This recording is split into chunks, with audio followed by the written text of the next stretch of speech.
나무 묘호랭개교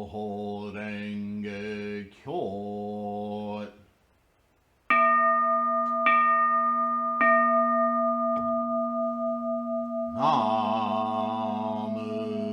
묘호랭개교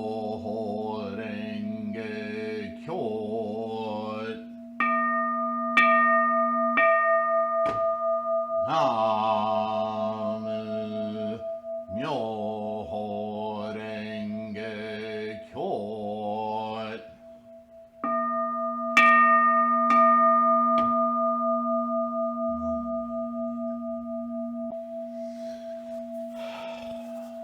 Namo Myoho Renge Kyo.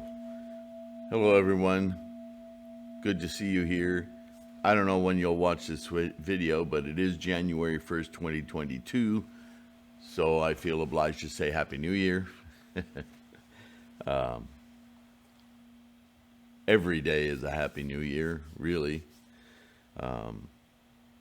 Today we're going to wrap up our discussion of the Diamond Sutra. Tomorrow we'll do a Gangyo and we'll start another teaching, probably the Lankavatara. Anyway, today's very important juncture in these other sutras.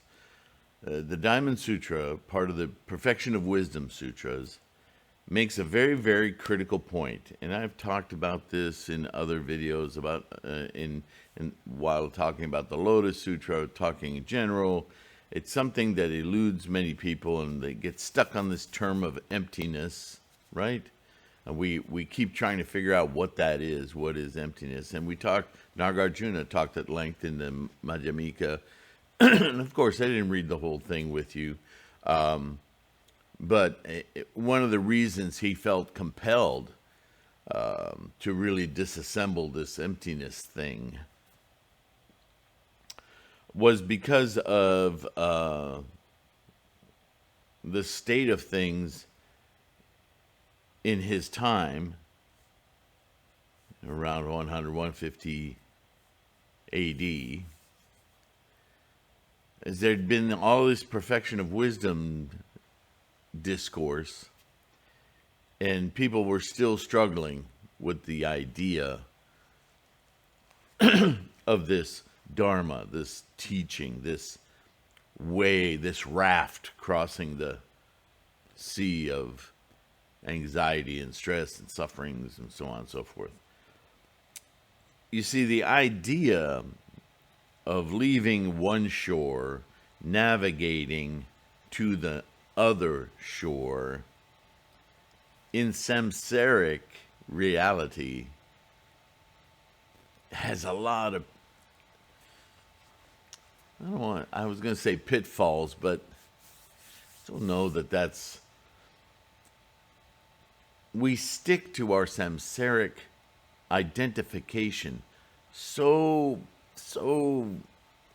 ingrained, vociferously hanging on to things, that even as we intellectualize the process of liberating ourselves, unattaching ourselves from the world, we never really do.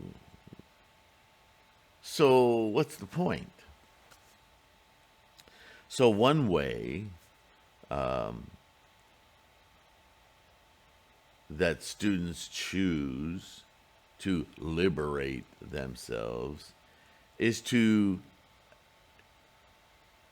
enmesh themselves, attach themselves deeply in the idea that everything doesn't exist, or that emptiness itself is the goal. That is enlightenment. And quite frankly, Shakyamuni, through the sutras, as you read them, becomes really, really tired of this. He can't seem to find the words to break people's bonds to that idea of emptiness, because it seems such a magical thing. And, you know, we love our magic, don't we? So, I identify the Perfection of Wisdom Sutras as a really major step in the teachings of Shakyamuni. to take students from small vehicle, Hinayana, not fully realized, to Mahayana thinking, but it's very much a set of Shakyamuni's struggles with making students understand. And, it's at this point that a whole other offshoot of Buddhism starts in Chan and Zen Buddhism, completely dedicated to emptiness. And so we're going to talk about that today. The difference between an arhat and a bodhisattva. An arhan being the goal of Hinayana, is this achievement of emptiness for the self, the one mind, which is, as we study more and more Mahayana, is a very, in our day, an arhan is a very, immature practice. Certainly doesn't lead to the enlightenment that Shakyamuni instantiated and wanted us all to locate and experience, right? So there's a little frustration going on here, but I'm going to jump around a little bit because this is the last day this week, or the last day for a little while, that we'll be discussing the Diamond Sutra. It'll come up again as the perfection of wisdom here and there. But I want you to really get this in simple terms. The difference between Hinayana and Mahayana is this obsession with emptiness as a goal, as a thing, as enlightenment. And it is not. It's a teaching to, once again, give us a mental device, an expedient means to understand that our avarice, our constant attachment to things, is vapor. It's vaporware. It's not meaningful. That's not where enlightenment lies. That's samsara. That's suffering. And how to detach from things is how to detach from them, because they truly they're not real things. They're just momentary baubles, right? So I'm going to read a few things and we'll see if the meaning bubbles up here. This comparison of dharmas to a raft appears in many other sutras, both Pali and Sanskrit. For example, the Samyuk Agama, the Buddha meets a group of monks who are arguing about who is following the true dharma and who's following the false dharma. The Buddha dismisses their arguments as fruitless and tells them the only purpose of any dharma is to help beings cross the sea of life and death. Life, death, life, death, life, death, right? Once across, what talk can there be of a right dharma or a wrong dharma? I'm going to pause here again because I know what that sounds like to a samsaric mind. That the other shore must be not this life. But that's completely wrong. This life is not yours, and it's not mine, and it's not Buddha's. This life, English words, is the entire process of life, this universe. Think stars, galaxies, and humans and rivers and insects. It's all life. And you and I, humans with an emergent mind from our physical manifestations of energy, we're just little perceivers, experiencers. You could say the sun and stars and galaxies and supernova and all of that are experiencers, but I would question how conscious they are of their experience. This is our unique position as human beings. We have 9 consciousnesses. We're very much ruled by our 8 consciousness, and our 6 lower worlds or consciousnesses are samsaric attachment. But we don't want to be blind, deaf, right? The point is not to get rid of the 8 consciousnesses. That's not enlightenment. Making them empty is to stop filling them up with our attachments. Oh. So understand what the word empty means. It doesn't mean it doesn't exist. It means it shouldn't hold your attention constantly. It's just a passing experience. What should hold your attention is the 9th consciousness. The consciousness of the experience of all life, all phenomena. Namo Myoho Renge Kyo. Myoho Renge Kyo. So, the raft is used not because the raft is vital, but because it's a provisional, temporary thing to get you to a new state of being, experiencing, mind, for lack of, maybe we need to create a new word there. Myoho Renge Kyo.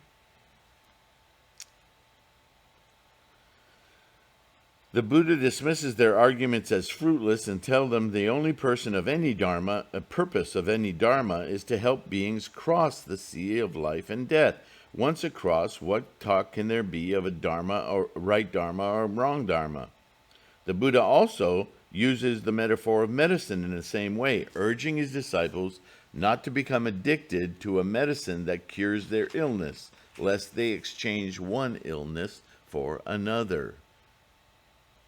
That's a hard slam against arhats, Zen, anything that proposes that the answer is in the doing. The doing is to accomplish the goal. Thus, the Buddha urges us to let go of our perceptions of reality, but also to let go of our perceptions of unreality as well. See, the answer isn't in the process. The process is an amazing thing to observe. But this is our samsaric problem, is we identify and distinguish our identities with that process rather than with the goal of the process. You're going to hear this more and more now. Again, he is concerned that the arhans in his audience will mistake emptiness for enlightenment and fail to understand the importance of working for the liberation of others, because it is in that effort as bodhisattvas where we can see the catalyst, we can see the sparks of enlightenment. It is in that effort that we rediscover our true nature, not as solo emptiness. That is absolute attachment to an I, a self, a soul. It is absolutely the opposite.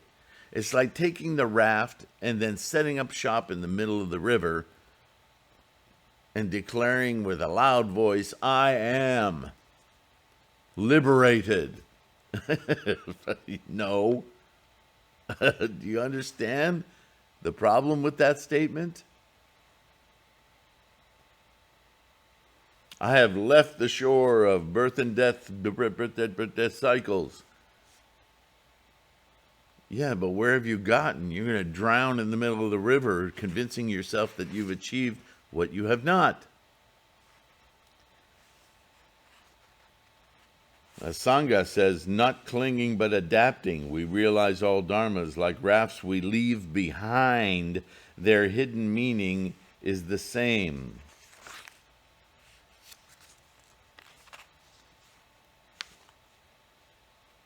chapter 7. Once again, the Buddha asked Venerable Subhuti, because he's not getting it.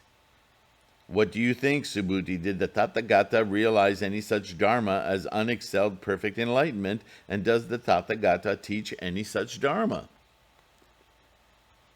The Venerable Subhuti thereupon answered, Bhagavan, as I understand the meaning of what the Buddha says, the Tathagata did not realize any such dharma as unexcelled perfect enlightenment, nor does the Tathagata teach us such a dharma. And why? Because the dharma realized and taught by the Tathagata is incomprehensible and inexpressible, and neither a dharma nor no dharma. And why? Because sages arise from what is uncreated. Insights arrive by unattached realization. This enlightenment, this Myoho Renge Kyo, it's not achieved by intellectual pursuit. It's something that's invoked, that's already there, that you need experience clearly unattached, unpart of an intellectual pursuit. And here we are doing an intellectual pursuit, but we're trying to understand how to disassemble that.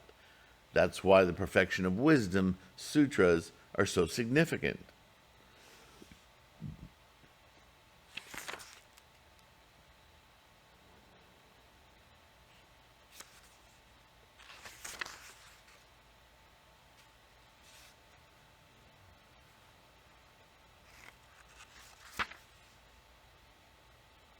What appears is not a Buddha, nor is any Dharma taught. His teachings of non-duality can't be expressed or conveyed in words.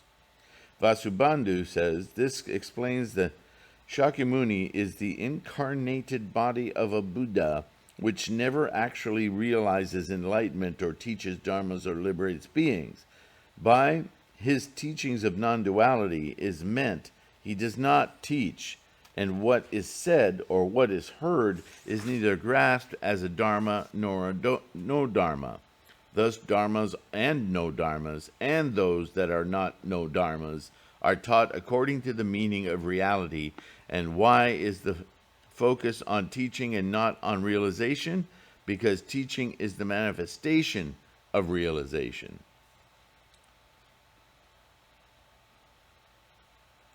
There's a point made in here where we hear what we want to hear. Bottom line, this is the fallacy of language.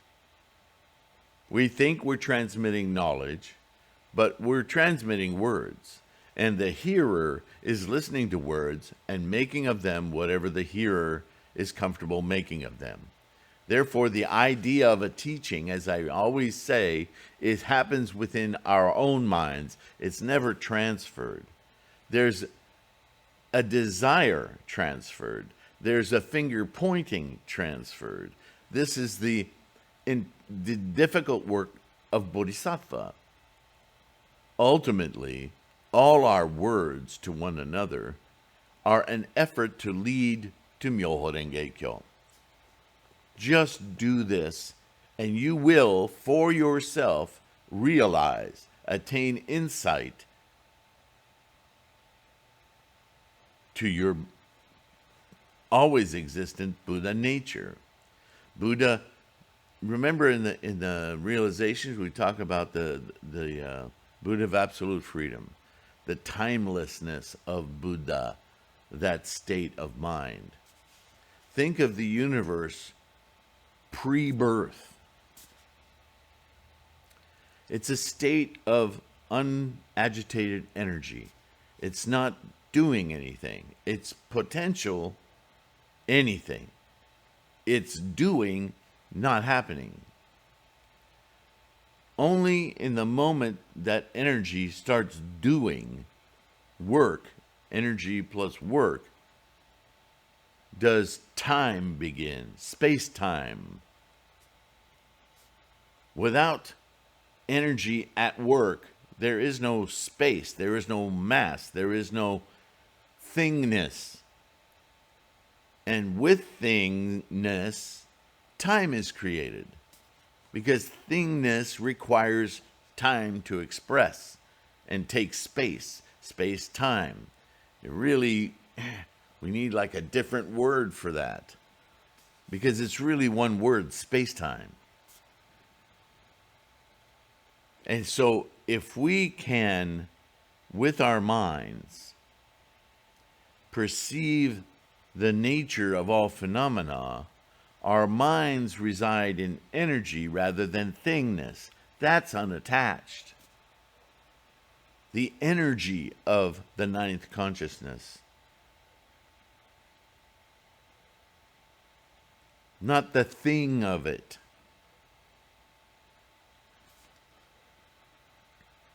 The Buddha's questions in this sutra are similar to what later became known as koans in the Zen tradition. So they took the questions of the Buddha, who was interrogating someone who was stuck in Hinayana, and they made a whole tradition out of it. Chan Zen. They are not posed to develop our understanding so much as to free us from our understanding. In this case, our understanding of enlightenment. Thus, Subhuti's answers are neither true nor false, but represent his path through the maze of doubts and misinterpretations concerning the nature of enlightenment, as well as the Buddha's realization and teaching of it. Again, we should remember that Subhuti is the interlocutor of this sutra for a reason. Among the Buddha's disciples, he was foremost in his understanding of emptiness, but while his understanding of emptiness had liberated Subhuti from the mundane world, it had imprisoned him in another. His answer here points out the walls. Ding Fu Bao says the meaning Subhuti is referring to is the teaching of the previous chapter, in which the Buddha instructs us to cling neither to dharmas or no dharmas. The Lotus Sutra says, capacities are deep or shallow. Some people are zealous, while others are lazy. The dharmas taught to them are tailored to their abilities. Thus, dharmas have no definite form. Delusion and enlightenment are far apart. Before we are enlightened, it seems as if nothing is realized. After we are enlightened, it seems as if something is realized. But realizing something and not realizing something are both delusions. As long as we remain unattached, we follow the middle path. How then can we talk about a dharma? They're starting to kick off some sparks.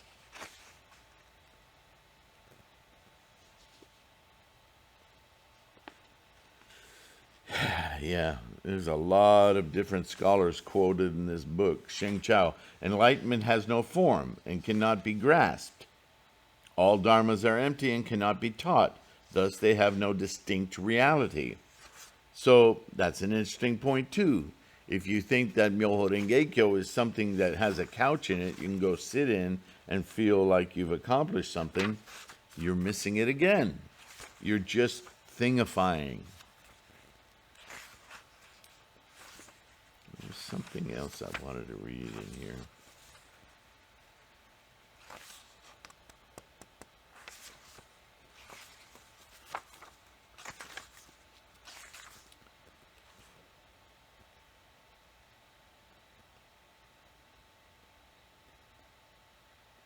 Tell me, Subhuti, do those who find the river think, I have attained the goal of finding the river? Listen to the way he asked that question. And Subhuti, anchored in emptiness, still, no, indeed, Bhagavan, those who find the river do not think I have attained the goal of finding the river. And why not, Bhagavan? They do not find any such dharma. Thus they are said to find the river.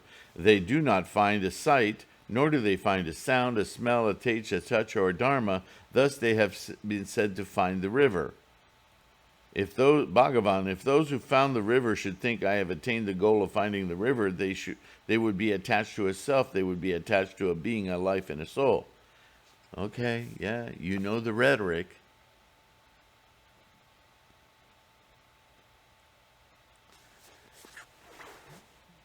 to find the raft is an experience. To take the raft is an experience. If you get on the raft and you think, I have achieved taking the raft, well, good on you. So where are you? Oh yeah, I'm using the raft to get to the other shore. I have achieved getting on the raft so that I can now achieve getting to the other shore.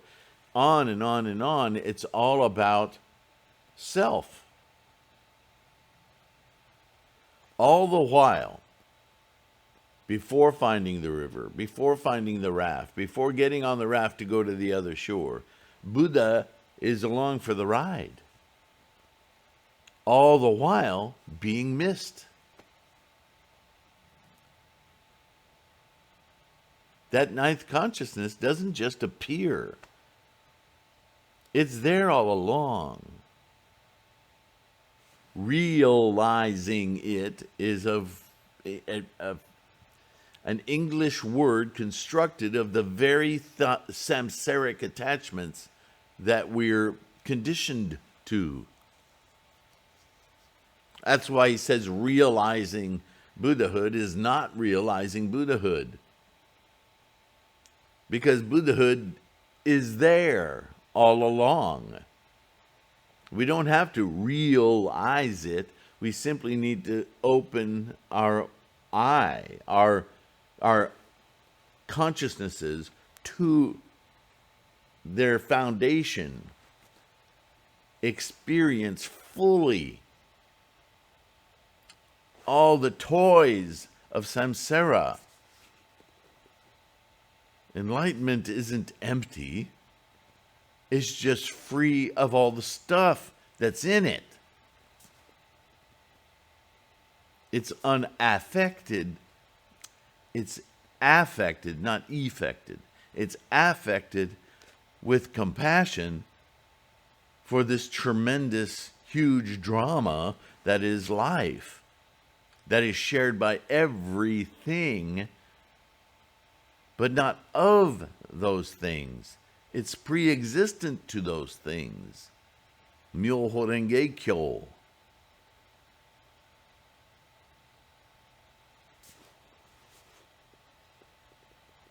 It's very hard to talk about, isn't it?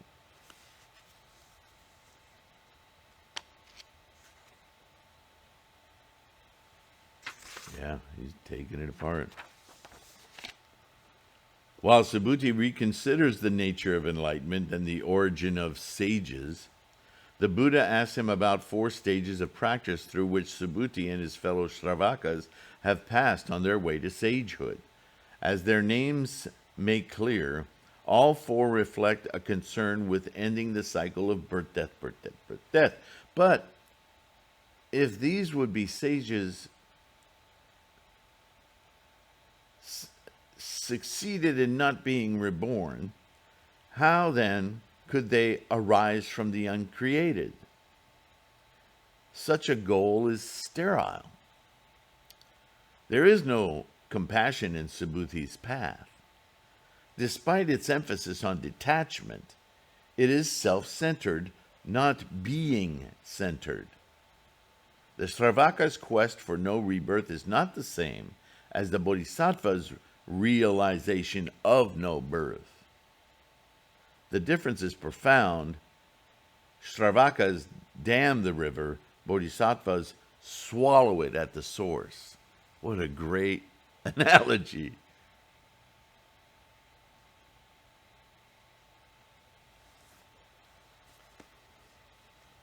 Despite his interest in the Bodhisattva path, Subhuti is still a Shravaka, one who hears from a distance, or above the din. This word originally referred to those disciples who actually heard the Buddha teach. These early disciples and their later followers saw themselves progressing through a series of 4 stages to the final goal of arhatship, right? Their enlightenment. What a contradiction when you think about it. Which they considered more or less equivalent to Buddhahood. But from the Mahayana point of view, Shravakas are still far from the goal, for they are held back by the selfishness of their detachment from the self. Although Subhuti has attained the final fruit of such practice, he clearly has not yet attained the goal of Buddhahood. Over and over again. And that's why you think sometimes as you read, without commentary, you read these chapters of the Diamond or the Perfection of Wisdom, they seem incredibly repetitive. And yet, with each repetition, there seems to be this other nature of questioning that's going on. Bravo. See, this is why we're in this time period. We can see that there's something else going on here. We get it. We have the capacity to get it. That's why we don't need to go through all of this argumentation to get the point. There are insights you will get from reading this, and I don't fault you for that. I did it myself. I needed, I considered for a long time, I considered myself an intellectual of sorts in the humanities. And I had to break that down because it was another set of tendencies and conditions that was anchoring me to samsara. And these teachings helped me quite a great deal to finally open my mind to what this experience is truly. Subhuti had said nothing in that he had heard nothing. Subhuti praised his understanding as constituting true prajna, wisdom. In the Perfection of Wisdom in 18,000 lines, Subhuti tells the gods, in the perfection of wisdom, not even a single word has been spoken. Since it has not been spoken, it cannot be heard. And since it has not been heard, it cannot be understood. For the perfection of wisdom is not to be found in words. Thus, it cannot be realized, heard, or explained. The enlightenment of the Tathagata does not reside in words. Li Wenhui says, since all dharmas are basically empty, what dharma can we talk about? But followers of the two vehicles, the Shravakas and the Pratyeka Buddhas of the Hinayana, are attached to the existence of beings and dharmas and think there is something that is proclaimed. Meanwhile, bodhisattvas understand that beings and dharmas are empty and that there is nothing proclaimed. Thus, the sutras say, if someone says there is a dharma proclaimed by the Tathagata, that person maligns the Buddha. Sheng Yi says, quote, as long as there is a mind, there is a dharma, and then there is something said. But since the dharmas of the Tathagata are empty, his mind is also empty. So how could the Tathagata proclaim any dharma? Danger, danger, Will Robinson. Dao Huan says, there is no dharma proclaimed that does not occur in response to some condition. But dharmas that arise due to conditions have no nature of their own and are essentially empty. On and on and on and on.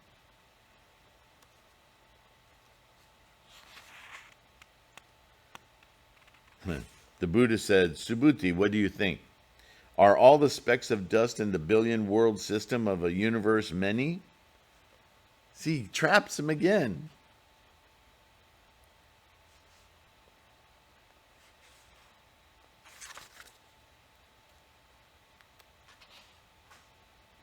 And Subhuti, dutifully, many, Bhagavan. The specks of dust are many, Sugata. And how so? Because the Bhagavan, what the Tathagata says is a speck of dust. Bhagavan, the Tathagata says is no speck. Thus is it called a speck of dust. And what the Tathagata says is a world system, the Tathagata says is no system. Thus is it called a world system. Man, you're good with words, Subhuti, but do you get what you're saying? A speck of dust is an illusory thing. It's a temporary, impermanent thing. It's not that there is no speck of dust, is that you're invested in the idea of a speck of dust. Buddha never denies the existence of our samsaric existence. He's simply saying that if you want to understand the nature of all phenomena, you need to stop thinking about the thing of samsara, this involvement with materiality. It's here. You can't deny that we are involved with materiality. Obviously, we swim in it constantly. That's not the problem. That's the opportunity. It's the opportunity to see it in its proper light. There again, light. Oh, wow, enlightenment is light. Enlightenment.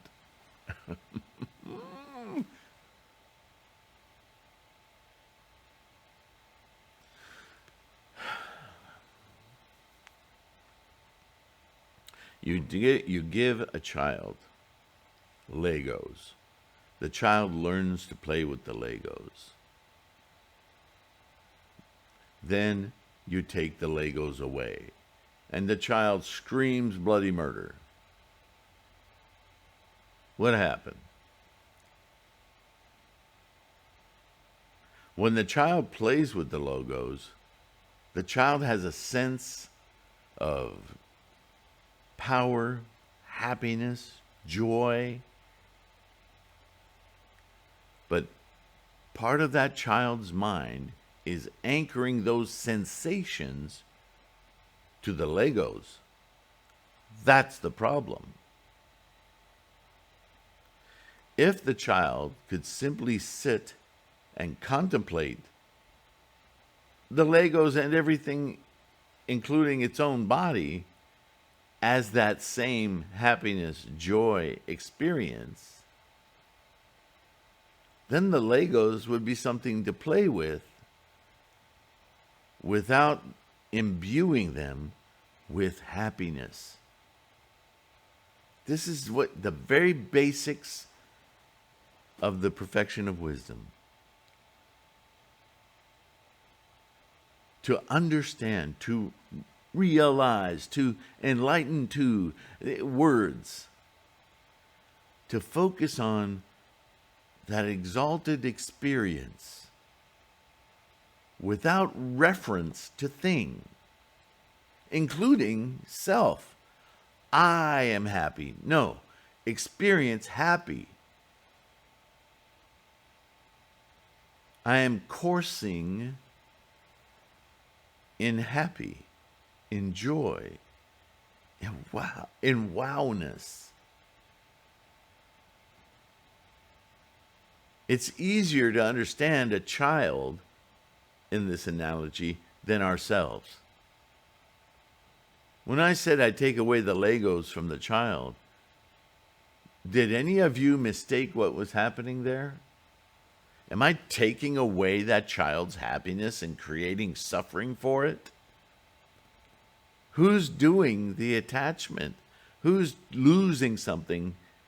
And who's reacting to something? The child is. Forget the motives of the parent. The child right there is giving you a blatant example of attachment. And its attachment is not, I must have Legos. Its attachment is, I was so blissfully happy a moment ago, and my blissful happiness has been taken away. Who took it away? The parent? The Legos? No. Dear child, you did. You chose to invest in that moment all of your happy, joyful experience in thing. And you watched it leave. You did that. Try explaining that to a child. This is what Shakyamuni is doing right now. Talking to Subhuti. a very smart, very educated child who does not yet understand, with his great intellectualizations with words and argumentation, all he's doing is describing Legos. He's still attached.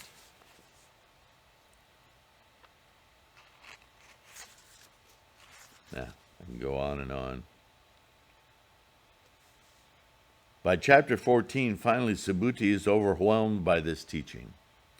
At the beginning of this sutra, when he asked the Buddha how someone could travel the Bodhisattva path, he was not prepared to have journeyed so far so soon, and is overcome by emotion, which is itself revealing of the difference between the Shravaka and the Bodhisattva path, especially as it comes from an Arhan who earlier described himself as free from passions.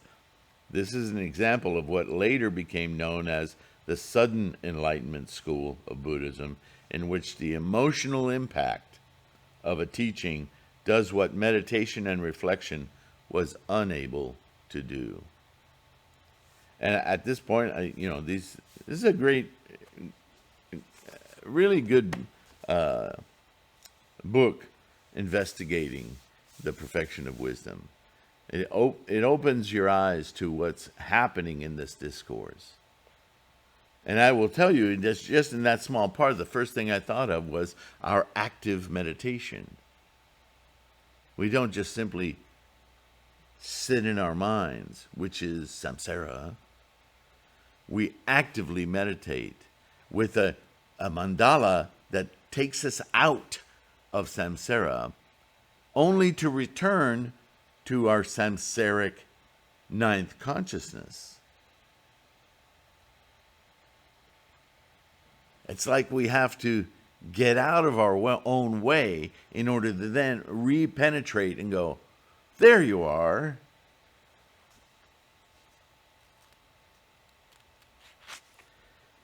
By the force of this Dharma, the Venerable Subhuti was moved to tears. Wiping his eyes, he said to the Buddha, "How remarkable, Bhagavan, how most remarkable, Sugata, is this Dharma teaching that the Bhagavan speaks for the benefit of those beings who seek the foremost of paths, for the benefit of those who seek the best of paths, and from which my own awareness is born. Bhagavan, I've never heard such a teaching as this." He realizes that true selfishness is practiced by those who help others. Selflessness, is practiced by those who help others put an end to their suffering, as the Buddha does through his teaching. How could Subhuti not be moved upon hearing such a teaching while he still has the opportunity to put it into practice?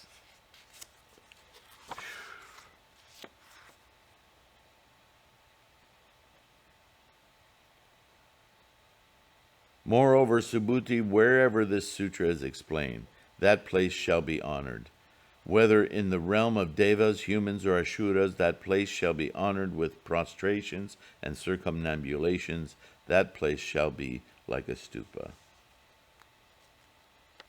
Again, the meaning of this section appears in somewhat clearer form in the Lotus Sutra, where the Buddha says, quote, "King of healing, wherever this teaching is spoken or recited or written down, wherever this sutra is found, let there be a stupa built made of the 7 jewels.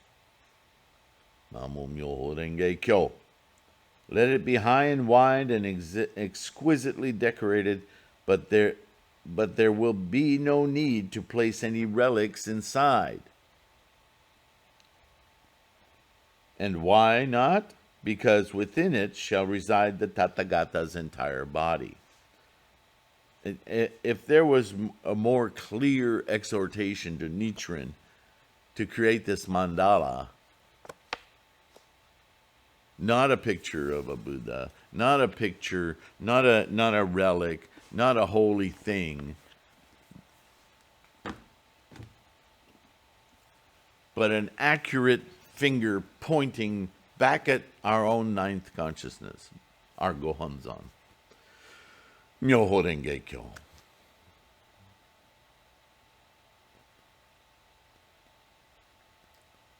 In other words, don't worship. Don't set up things as your object of practice, of realization, of Myoho Geikyo. This is an internal awakening.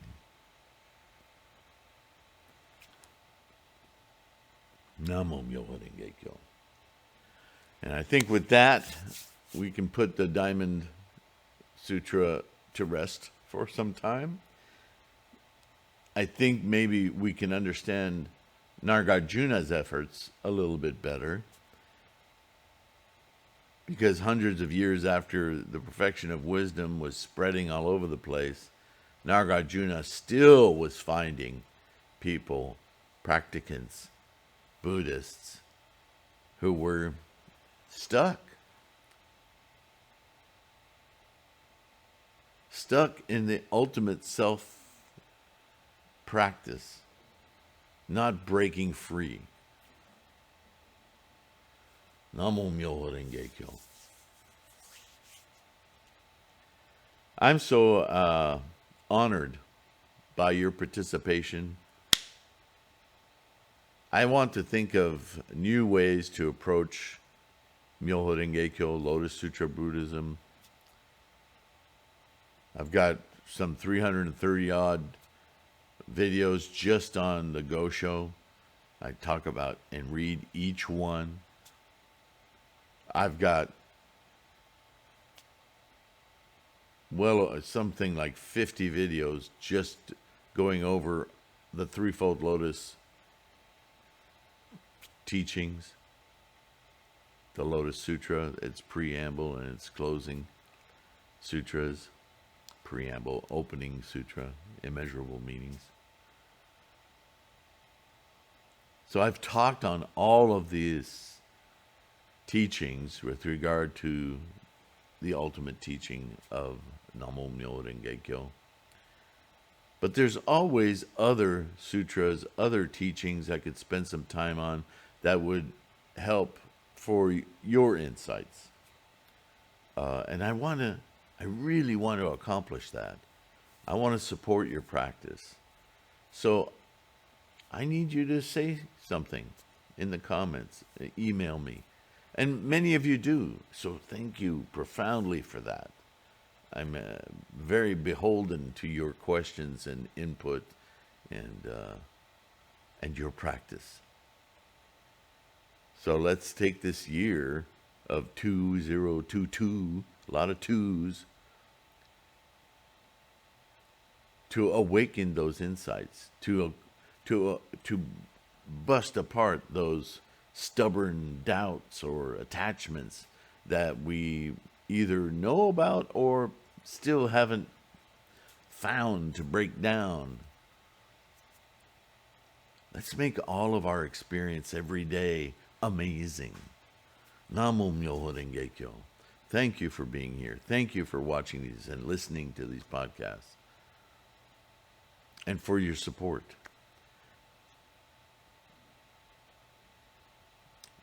I'll be 65 in September, so this will be a year of a lot of changes for me. So I'm rededicating my practice to your practice. I will be chanting and I will be thinking of things on my own, but I much prefer hearing from you guys so I can focus my energies to greater effect. Namo Myoho Geikyo. Thank you. Thank you again. Happy New Year. And that's it for now. I'll see you in the next one.